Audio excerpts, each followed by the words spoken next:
Ini yang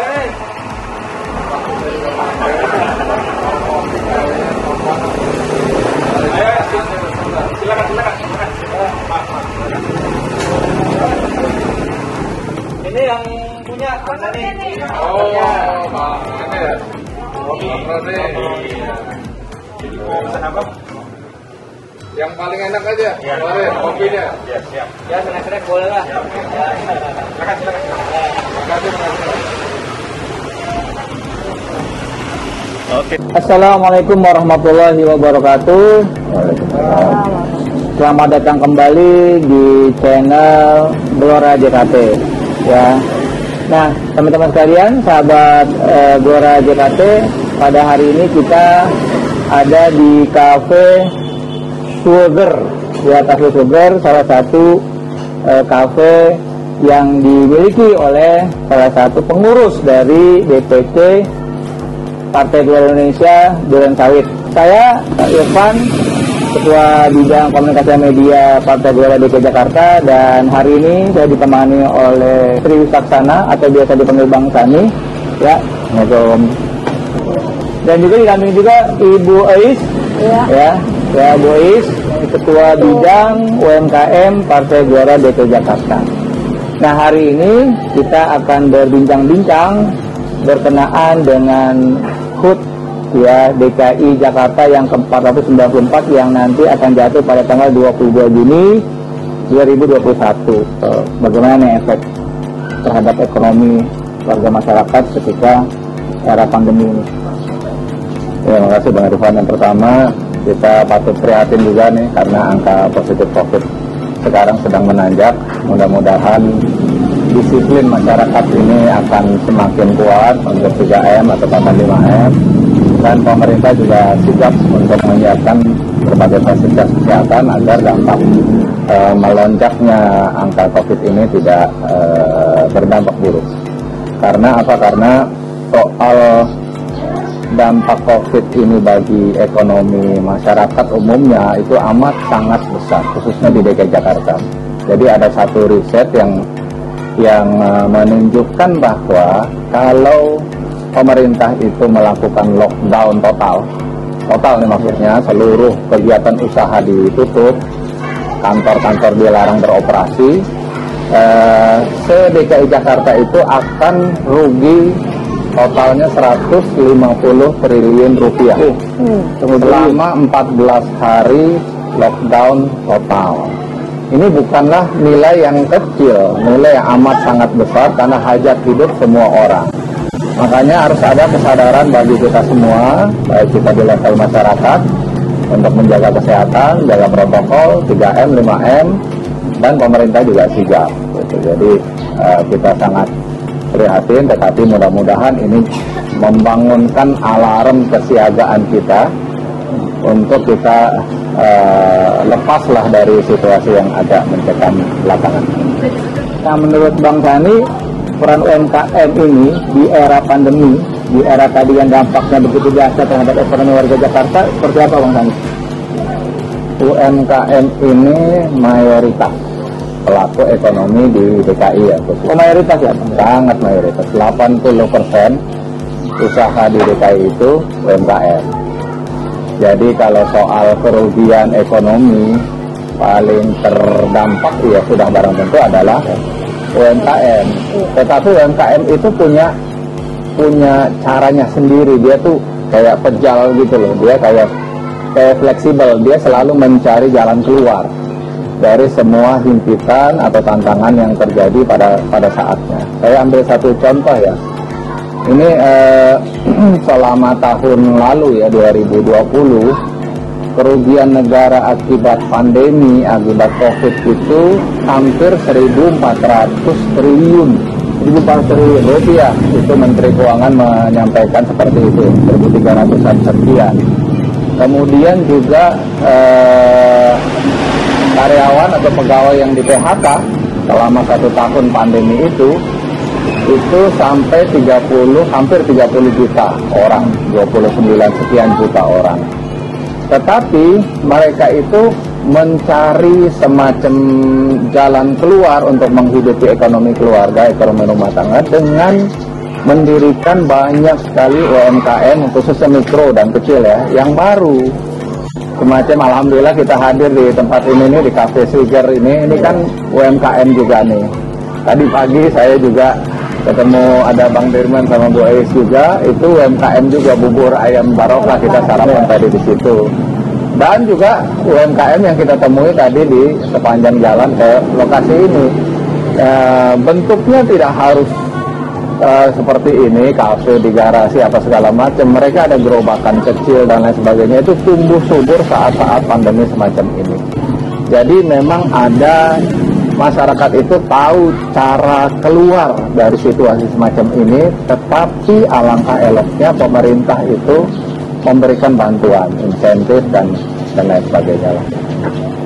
Oke Bang Sani, sebelum ini ya, karena yang UMKM kita di kafe ini Bang Romi, order ya, jadi Bang Romi kopinya, wah sip.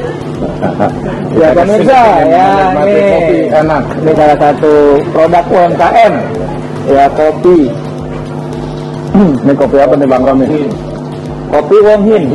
Oh Wong Hin, kopi Wong Hin ya, bukan kopi Wuhan kan. Lagi sensitif ini soalnya soal Wuhan ya. Masih Bang Romi, ini nggak ada snack-snacknya Bang Romi nih. Oh, silakan. Ya, ini kita singkirin dulu. Nah, biar pemirsa ini apa ngeliat juga nih. Ini jadi kayak begini-gini ini tumbuh subur di mana-mana. Ya. Kafe, kemudian juga makanan snack semacam ini. Jadi orang tuh ada apa namanya, ada etos gitu loh untuk keluar dari himpitan krisis ini dengan membuat UMKM semacam ini. Tapi kalau pertumbuhan UMKM di Jakarta peluangnya sangat besar ya Bang Sani? Iya, jadi kalau soal market, kemudian juga soal yang lainnya seperti akses dan lain sebagainya, DKI Jakarta ini adalah pusatnya perdagangan secara umum begitu. 50% dari penghidupan warga DKI itu dari perdagangan. Perdagangan, jasa, properti, jual sewa rumah dan lain sebagainya, itu 50%. Bahkan Bang Irfan ya, itu di DKI itu orang dagang, orang usaha lebih banyak dibandingkan dengan orang gajian. Pegawai. Jadi Bu seorang dagang itu dia dapat dari profitnya itu hampir 50% dari keseluruhan orang penghasilan di DKI Jakarta. Sementara orang gajian itu hanya nggak sampai 40%, 39%. Jadi mayoritas DKI itu dagang memang. Dari UMKM ya. Nah, dan 80%-nya adalah UMKM. Secara karena apa? DKI Jakarta penduduknya kan ini ya, walaupun tidak terlalu banyak dibanding sama provinsi yang lain, kita hanya 10,5 juta orang. Tetapi yang membuat ini menarik untuk UMKM mencari solusi dari keluarnya akibat pandemi ini adalah kepadatan penduduknya. Gitu loh. Kita lihat di Duren Sawit, di Pondok Kelapa ini, di mana-mana kita lihat orang. Dari kanan depan belakang orang. Gitu, anak-anak ada di sana, kemudian juga pedagang setiap kali ini lewat. Itu kan artinya ada potensi. 25.000 orang setiap kilometer persegi, itu nggak ada yang ngalahin DKI ini dibanding sama kota-kota yang lainnya. Artinya secara potensi itu tinggi. Belum lagi pendapatan dari masyarakat di DKI Jakarta, itu karena dia ibu kota dan kota dagang, itu juga tinggi. Jadi secara potensi ada apa namanya, ada kans lah ekonomi kita untuk bangkit, khususnya di DKI Jakarta ini. Namun kalau pandemi itu menyergap, harus lockdown, dibatasi di mana-mana, memang itu jadi persoalan. Makanya ini kita mesti ada satu kesadaran kolektif dari semua masyarakat kita ini bahwa jaga ekonomi dengan melalui jaga kesehatannya. Itu loh, protokol kesehatan itu mutlak untuk menjaga kehidupan kita semua.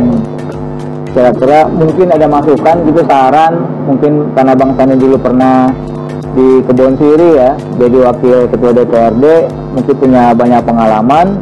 tentang bagaimana kebijakan-kebijakan pemerintah provinsi khususnya di DKI Jakarta ini untuk mendukung ya pelaku UMKM dan warga masyarakat agar dia tetap bisa sukses secara ekonomi.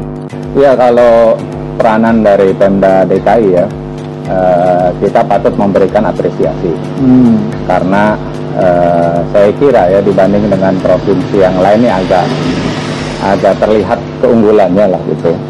Beberapa di antaranya adalah dulu ada program yang namanya OKOC. OKOC ya. Sekarang ditransformasikan menjadi Jakpreneur. Kemudian juga DKI ini ada saya kira yang menjadi simbol dari DKI Jakarta yaitu kota kolaborasi. Ini ada istilahnya itu kolaborasi berskala besar ya kalau nggak salah, yaitu menghimpun satu platform ekonomi atau platform usaha untuk saling bantu-membantu antara usaha besar dengan usaha kecil. Jadi itu patut diapresiasi, tetapi rasanya skalanya itu harus ditingkatkan, apalagi dalam situasi yang tidak menentu semacam ini. Kita misalkan di Ramadan, di Lebaran kemarin itu sudah berharap besar bahwa pandemi ini akan terus turun, ekonomi naik setelah kita mengalami depresi ekonomi dalam 2 kuartal berturut-turut kemarin. Tetapi angkanya sekarang naik akibat juga katanya ada varian mutasi virus dari tempat lain. Nah, itu skala bantuan dari pemerintah itu harus ditingkatkan. Nah, makanya itu ada intensi atau ada niat dari Partai Gelora ini itu untuk menjembatani antara pelaku usaha UMKM dan bantuan dari pemerintah tadi itu. Kira-kira gitu. Ini sambil ini ya, minum ya. Boys, iya, menggoda nih sapinya nih. Kopi wohin ya Bang Romi ya.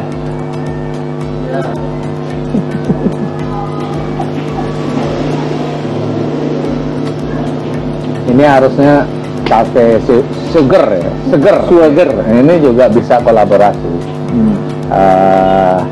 Apa namanya? Ini kan big player ya, usaha-usaha besar di bidang kafe ini kan juga nggak kecil ya. Nah, kalau kita bisa kolaborasi, pertama dari sisi pengalaman, kedua dari sisi branding, ketiga mungkin juga dari sisi kemitraan, kerjasama, permodalan dan lain sebagainya, mungkin yang banyak bisa jadi pemerintah daerah itu menjadi semacam hub ya, menjadi semacam center of collaboration dari UMKM ini untuk dikaitkan atau dihubungkan atau dikuatkan dengan usaha-usaha besar, kira-kira gitu. Berkaitan ekonomi warga Jakarta, kira-kira apa yang ingin disampaikan oleh Partai Gelora Indonesia DKI Jakarta, Bang Sony? Yang pertama saya ingin memperkenalkan ini Bu Ois, ini adalah Ketua Bidang di DPW urusan UMKM dan juga profesi. Jadi kita udah ada satu bidang tersendiri yang ngurus soal UMKM ini di Partai Gelora. Karena apa? Karena kita punya tekad, punya intensi, punya niat untuk membantu UMKM ya. Khususnya menjembatani dengan pemerintah daerah dalam hal ini. Jadi kita itu mendorong mereka itu membentuk satu majelis, satu forum untuk berbagi pengalaman, berbagi pengetahuan terkait dengan how to survive saat pandemi semacam ini di tingkat UMK lebih ininya lagi, mikro dan kecil. Kemudahan perizinan. Oh ya, perizinan. Kenapa perizinan? Karena izin itu relatif penting diurus oleh bahkan usaha mikro sekalipun. Misalkan tadi saya lihat di depan itu ada pedagang bakso kan. Nah, itu ini dari Wonogiri nih, asal pedagang ya. Ini kan di DKI ini banyak nih, pedagang bakso, mie ayam, bubur, segala macamnya. Itu pemerintah juga rasanya akan mempermudah izin-izin buat mereka. Jadi jangan salah nih, pedagang seperti bakso ini kalau udah punya izin usaha mikro ya namanya, itu bisa mendapatkan akses permodalan juga.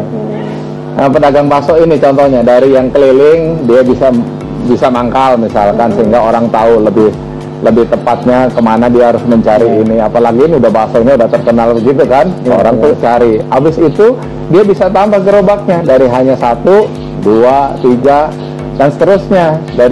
Dari hanya bakso bisa jadi mie ayam dan lain sebagainya. Itu akses permodalan dan akses perizinan. Nah, kalau nggak dapat izin itu ininya susah, akses permodalan itu masuk. Ini kita sekarang ada di kafe Sugar ya. Iya. Alamatnya di jalan apa Pak Dirman? Jalan Swakarsa 1. Jalan Swakarsa 1 nomor 2 ya, nomor 2 ya. Nomor 2. Nah, Kelurahan Pondok Kelapa. Kelurahan Pondok Kelapa, Kecamatan Durensawit. Nah, ternyata ini salah satu kontribusinya UMKM Partai Gelora. Ini pemiliknya, ownernya adalah Humas ya. Humas DPC Partai Gelora Durensawit. Nah, jadi ini Bu Ais ya Bu ya. Jadi, nah kira-kira yang sudah salah saya ini, nah kira-kira yang sudah mungkin yang sedang dan akan dilakukan kira-kira apa nih Bu Ais di bidang UMKM?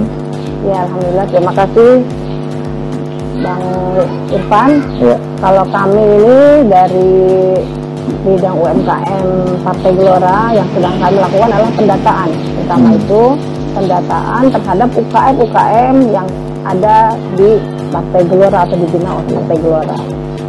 Nah, dari data-data itu selanjutnya adalah adanya pendampingan ataupun tadi ya program pendampingan ya, berarti pendataan dulu sekarang ya. Oleh Pak Sani ada 5 program ya, itu lanjutannya kita memang sedang membimbing atau mendampingi mereka untuk hal yang seperti tadi, dari mulai perizinan, dari mulai juga kita masukkan mereka ke digital marketing dan sebagainya. Itu aja yang sedang kita lakukan sementara ini.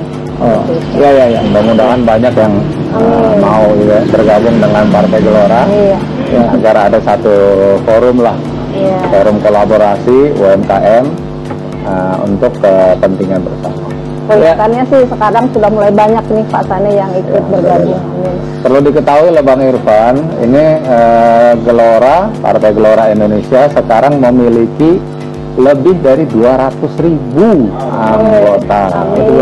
Pasti sebagiannya itu pelaku usaha UMKM.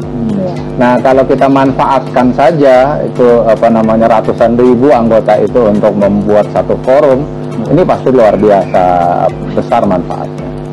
Iya.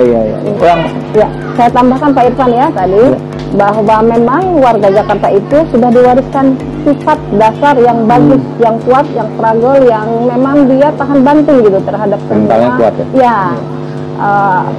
Istilahnya bencana banjir pun berkali-kali bertubi-tubi, bencana pandemi dan sebagainya terlewati dengan baik.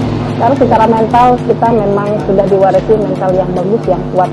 Dan insya Allah dengan dasar sikap seperti itu kita pun akan melalui masa pandemi ini dengan baik. Optimis ya UMKM di Jakarta ini akan segera bangkit dan bisa kembali ke situasi sedia kala ya. Amin, insya Allah. Karena terlihat kan sekarang di mana mereka pun dengan banyaknya PHK dari perusahaan-perusahaan, mereka tetap bisa bergeliat, bisa berjualan di sudut-sudut gang dan sebagainya. Apalagi terlihat di kala Ramadan, itu jalanan penuh sekali dengan UMKM yang berjualan. Itu tandanya mereka tidak pernah mati gitu ya, tidak pernah lelah untuk mencari jalan keluar untuk kehidupan keluarga mereka sendiri, minimal seperti itu. Baik, para pemirsa Suara JKT ya, kita sudah mendengarkan tadi paparan dari Bang Sani sebagai Ketua DPW Partai Gelora Indonesia DKI Jakarta dan juga Bu Ais sebagai Ketua Bidang UMKM dan Profesi di Partai Gelora DKI Jakarta. Dan mana nih Bang Romi nih? Ya.